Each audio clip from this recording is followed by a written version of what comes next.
This is a true story about a girl and her friend who thought Ouija board would be harmless fun.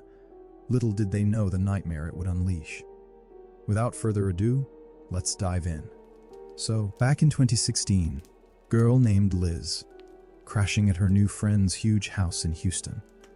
Her parents are still in Louisiana trying to find a place for them to move to, so she's just chilling there for the summer, doing super easy classes with almost no homework. She and her friend had only been close for like 3 or 4 months, but they got along great, going on walks, eating out, watching tons of movies, just normal fun stuff to kill time.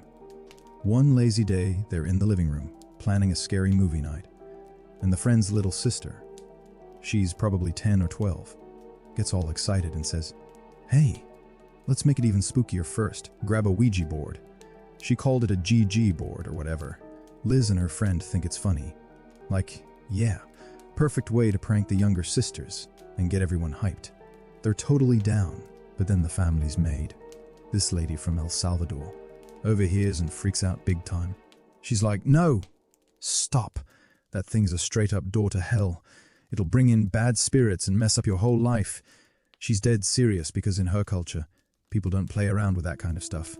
It's real demons and black magic territory. Liz and her friend just kinda laugh it off, thinking it's just an old superstition, and they go buy one anyway. They do a quick fake session to scare the little kids, spelling dumb stuff, everyone screaming and laughing, then wrap it up, tuck the sisters in and go to bed. Nothing weird happens. Stormy night rolls in with thunder and wind, but they joke it's perfect horror vibes. A couple days later, nothing's off. Then, one night around 3 a.m., that creepy witching hour time, the storm's raging and Liz and her friend are like, "Okay, let's actually try this board for real." They light some candles, sit in the dark living room, and mess with it for almost an hour. At first, total nothing. They're yawning, about to quit and call it fake. Then suddenly the little pointer thing starts moving by itself. Both of them swear they didn't push it. It spells out scary words like dead and hell. They try to play it cool, say maybe it's just their hands subconsciously moving or whatever, but they're getting freaked. They stop properly, blow out the candles, and crash. Things feel normal for a bit. Then comes the night that really messed everything up. The whole family is going out to watch some play. They ask Liz to come, but she's like, "Nah, too boring and expensive. She'll stay home, do some work, hang with the cat." Family leaves around 7 p.m. House is empty. Liz is just chilling on the floor with a pillow, petting the cat. All of a sudden, the cat goes nuts.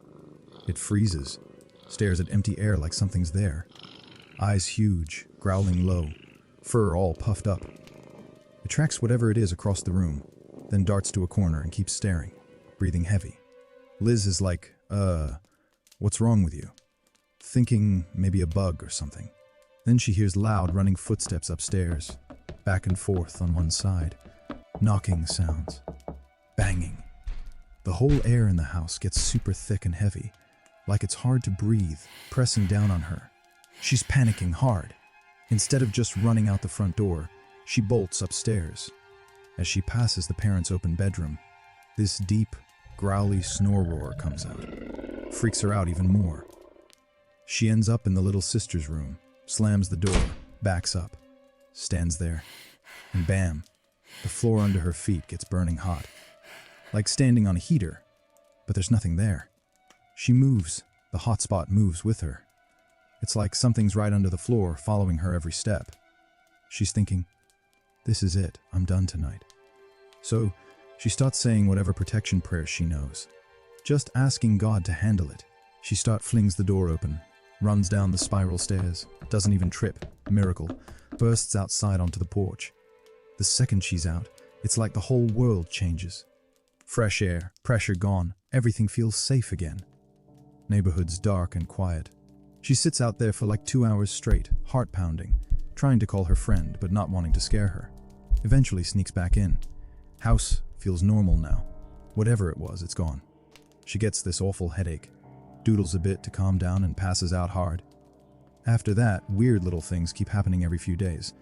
Not crazy, but enough to notice. Then the family starts falling apart.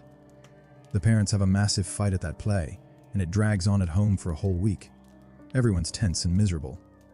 Liz feels super awkward, like she's in the way, so she's hiding in rooms or corners, trying to cheer up her friend and the sisters. One day they're doing homework in the living room with the aunt, watching something on TV. It keeps turning off and on by itself. Aunt gets mad, thinks someone's messing with it. They restart it, and now it's playing backward. Super creepy. They try to ignore it, but fights keep happening. Finally, the aunt calls someone to come cleanse the house. The person feels this dark energy hanging around, not just family drama. That's when people start talking. The uncle admits he had a dream about this hairy creature thing that gave its name. Same exact name the board spelled out, and told them to burn the Ouija board. Liz and her friend are like, oh no, we screwed up. They burn it anyway. A few days later, Liz's own parents visit Houston to look at apartments and stop by. Her dad, who's usually chill and doesn't believe in this stuff, acts weird the whole time. Spills tea everywhere in the kitchen, like his hands forgot how to work. Later, her mom texts Liz, your dad felt some heavy black magic darkness in that house. Watch out. Her dad never talks about demons or spirits. He laughs that stuff off, but he felt it right away. Looking back, the whole friendship felt kinda meant to be in a spooky way. Liz was lonely in Louisiana. Random group chat blows up her phone with girls all named the same as her. She keeps getting added back. One girl complains too. They start talking, hit it off huge. Long calls, FaceTime, everything. Friend pushes hard for Liz's family to pick Houston over other places.